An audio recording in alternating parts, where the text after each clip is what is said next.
कालच्या वादळी वाऱ्यामुळे या ठिकाणी पंढरपूर मंगळवेढा दोन्ही तालुक्यामध्ये एक मोठं संकट सर्व शेतकरी नागरिक आणि यामध्ये असणारे सगळ्यांच्यावरती हे मोठं संकट या वादळी वाऱ्यांचं हे निर्माण झालं। मी सकाळपासून फिरतोय। सकाळी मंगळवेढा तालुक्यातून या ठिकाणी बऱ्याचशा गावामधून प्रत्येक ठिकाणी फिरत असताना या ठिकाणी अनेक चित्रविचित्र परिस्थिती या ठिकाणी निर्माण झालेली दिसली। त्यानंतर पंढरपूर तालुक्यामध्ये फिरत असताना आज एक आता आपण याच ठिकाणी बघताय एवढा मोठा टॉवर या ठिकाणी हा कालच्या चक्रीवादळामुळे हा पडलेला आहे। अनेक घराची पत्रे त्या ठिकाणी उडून गेलेले आहेत। अनेक शेतकऱ्यांच्या फळबागा असतील, केळी, द्राक्षे, डाळिंब, तर यासारखी पिकं या ठिकाणी मोठ्या प्रमाणात शेतकऱ्याचं नुकसान झालेलं आहे। अनेक जनावरांना या ठिकाणी आपण बघतोय की बऱ्याच जनावरांना दुखापती झाल्या, बरीच जनावरं यामध्ये दगावली गेली। मनुष्यहानी या ठिकाणी निंबोनीमध्ये मारनूर म्हणून एक होते, त्यांना या ठिकाणी पत्र्यावरचा दगड त्यांच्या अंगावर पडला। त्यानंतर त्यांच्यावर उपचार करण्याकरता दवाखान्यामध्ये नेले असता त्या ठिकाणी त्यांचा दुर्दैवी मृत्यू झाला। तर अशा स्वरूपाच्या घटना या ठिकाणी कालच्या वादळी वाऱ्याच्या निमित्तानं आज सर्वांच्यावर या मतदारसंघ नाही अख्ख्या बऱ्याचशा महाराष्ट्रातल्या तालुक्यावरती सुद्धा या ठिकाणी मोठं आसमानी संकट निर्माण झालेलं आहे। मी सकाळी फिरत असताना अनेक गोष्टीचं या ठिकाणी बघितल्या गेल्या की बाळवणीमध्ये आमचा एक युवक होता, त्याचं घर रात्री बरेचसे पाहुणे आले होते, परंतु पाहुणे आल्यानंतर त्याच्या घरावरचे रात्री पत्रे त्या वाऱ्यामुळे उडल्यानंतर आज सकाळी मी तिथं गेलो होतो।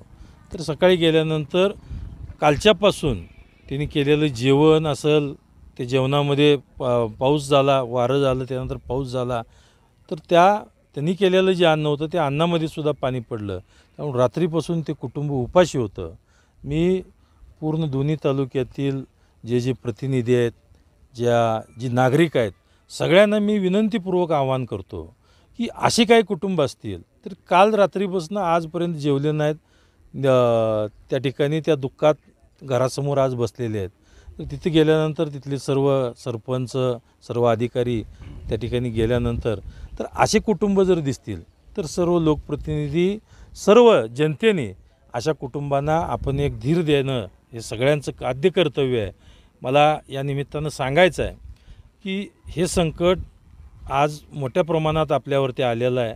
आज शेजारी पाजारी कुठं काय कोण उपाशी असलं, कोणाच्या घरावरची पत्रे उडून गेले असतील, कोण दुःखात असेल, तर त्यांना आपण धीर देण्याचं, त्यांना भोजन असेल किंवा त्यांना आधार म्हणून काही आसरा असेल तर असं देण्याचं काम सर्वांनी या निमित्तानं करावं ही विनंतीपूर्वक आपणा सर्वांना आपल्या सर्व माध्यमातून या ठिकाणी विनंती करतो। शिवाय जनावरांच्या बाबतीत जर बघितलं, अनेक जनावरं यामध्ये दगावलेत।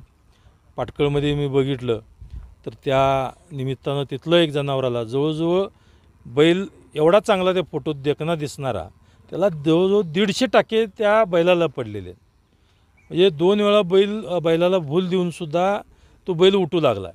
तर एवढा ताकदीवान बैल आज जवळजवळ 1.5 फूट जवळजवळ फाटलं होतं। तर अशा पद्धतीच्या इजासुद्धा जनावरांना झालेल्या आहेत। बऱ्याचशा लोकांना छोट्या मोठ्या जरी इजा झाल्या असतील तर आपली काळजी या निमित्तानं आपण सर्वांनी नागरिकांनी घेतली पाहिजे। मोठं संकट या निमित्तानं झालेलं आहे।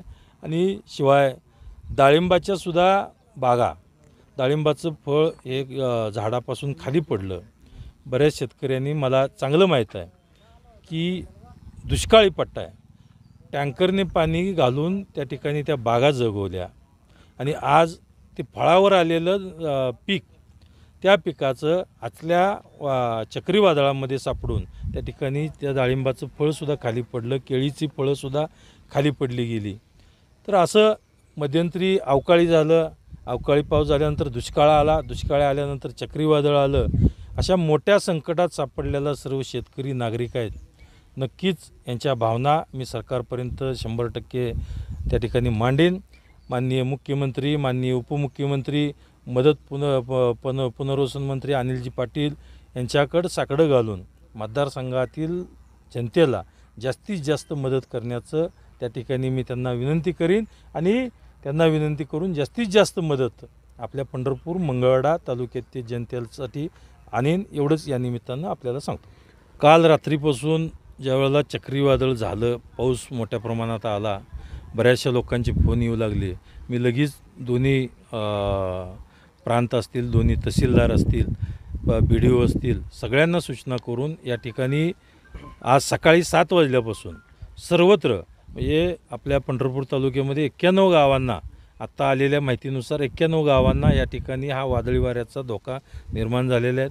मंगळवेढा तालुक्यातील बऱ्याचशा गावांना हा वादळी वाऱ्याचा धोका निर्माण झालेला आहे. तर या सर्व गावांना गावातील तलाठी, सर्कल, MSCBचे असतील, ग्रामसेवक असतील, कृषी खात्याचे सगळेच अधिकारी असतील, हे सगळेजण मिळून ज्या ज्या ठिकाणी जिथं नुकसान झालेलं आहे त्या ठिकाणी भेट देऊन त्यांचे पंचनामे करून या ठिकाणी ते पंचनामे करून त्यांना जास्तीत जास्त कशी मदत मिळेल या भावना निर्माण करत आहेत. आणि एवढ्या ह्याच्यामध्ये एखादा कोण अधिकारी असं होत असतं तर त्या अधिकाऱ्यांनासुद्धा आपण जागेवर आणण्याचं काम या ठिकाणी करतो.